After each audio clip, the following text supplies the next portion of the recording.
Hi hello மக்களே, welcome back to our channel. என்ன ஒரு cinema with me Kamesh. So நம்ம சேனல்ல பார்த்தீங்கன்னா சூப்பரான சினிமா அப்டேட் தான் வந்திருக்கேன். அது யாரோட சினிமா அப்டேட்னு பார்த்தீங்கன்னா நம்மளோட all time favourite STR. So எஸ்டிஆரோட படத்தோட அப்டேட் தான் வந்திருக்கேன். ஸோ இந்த படத்தை வந்து பார்த்தீங்கன்னா ஜூட் ஆண்டனியோட ப்ராஜெக்டோட தான் வந்திருக்காரு. ஸோ ஜூட் ஆண்டனி வந்து பார்த்தீங்கன்னா வந்து நிறைய ஃபிலிம்ஸ் எடுத்திருக்காரு. Like north Indian Malayalam films தான் எடுத்திருக்காரு.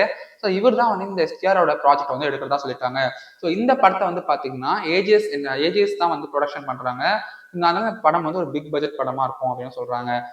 எஸ்டிஆர் வந்து பாத்தீங்கன்னா இப்போ வந்து ரீசென்ட் டைம்ல நிறைய படத்தோட வந்து டைப் வச்சிருக்காரு. பட் ஆனா இந்த படம் வந்து பாத்தீங்கன்னா அவருக்கு ரொம்ப ஸ்பெஷல் அப்படின்னு சொல்லலாம். ஏஜே சினிமாஸ் வந்து பாத்தீங்கன்னா இந்த படத்தை வந்து பேன் இந்தியா அளவில் வந்து ரிலீஸ் பண்றதா வந்து பிளான் போட்டிருக்காங்க. சரி, ஓகேடா பேன் இந்தியான்னு சொல்லிட்டு அப்ப இந்த படத்தோட பட்ஜெட் எவ்வளவு இருக்கும்னு நினைச்சீங்கன்னா லைக் 1 இல்ல 2 இல்லைங்க, சுமார் 180 கோடி ரூபாய் வந்து இந்த படத்துக்கு பட்ஜெட் போட்டிருக்காங்க. அண்ட் எஸ்டிஆர் சம்பளமே பாத்தீங்கன்னா மெஜாரிட்டி இந்த படத்துல வந்து இருக்கும், லைக் அதிகமா இருக்கும் அப்படின்னு சொல்லிட்டு எக்ஸ்பெக்ட் பண்ணப்படுது. சரி, ஓகே, இந்த படத்துக்கு எதுக்கு வந்து எல்லாருக்குமே இவ்வளவு ஹைப் இருக்கு, இவ்வளவு பட்ஜெட் இருக்குன்னு பாத்தீங்கன்னா இந்த படத்துல வந்து மோகன்லால் மம்முட்டி அவர் வந்து லீட் ரோல் பண்றதா அப்படின்னு சொல்லியிருக்காங்க. ஏன்னா மோகன்லால் வந்து பாத்தீங்கன்னா வந்து மோகன்லால் வந்து மலையாளம் பிலிமும் நிறைய வந்து எடுத்திருந்தாரு.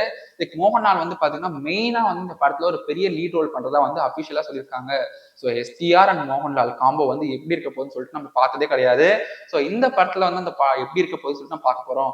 ஸோ இந்த படம் வந்து பாத்தீங்கன்னா வந்து ஒரு ஆக்ஷன் பேஸ்ட் த்ரில்லரா இருக்கும்னு சொல்லிட்டு எக்ஸ்பெக்ட் பண்ணப்படுது. சிலம்பரசன் எல்லாம் வந்து பாத்தீங்கன்னா இப்போ ட்விட்டர்ல நிறைய போஸ்ட் ரிலீஸ் பண்ணியிருந்தாரு. அதுல பாத்தீங்கன்னா வந்து நிறைய லாங் ஹேர் வளர்த்திருக்காரு. அண்ட் ஆல்சோ பாத்தீங்கன்னா ரொம்ப ரொம்ப ஒல்லி ஆயிட்டாரு. பிஃபோரே ஒல்லியா இருந்தாரு. பட் இந்த படத்துக்காக ரொம்ப வெயிட் லாஸ் பண்ண மாதிரியும் இருக்கு. ஸோ இந்த படம் வந்து பாத்தீங்கன்னா இந்த இயர் வந்து ஷூட் ஸ்டார்ட் பண்ணுவாங்க. அண்ட் போஸ்ட் ப்ரொடக்ஷன் ஒர்க்லாம் வந்து 2027 வந்து இந்த படம் ரிலீஸ் ஆயிடும் சொல்லிட்டு எக்ஸ்பெக்ட் பண்ணப்படுது. பட் ஆனால் அவங்க கன்ஃபார்மா சொல்லல. ஸோ எஸ்டிஆர் ஃபேன்ஸ் வந்து இந்த அப்டேட் ரொம்ப பெரிய ட்ரீட்டா இருக்குன்னு சொல்லிட்டு எக்ஸ்பெக்ட் பண்ணப்படுது.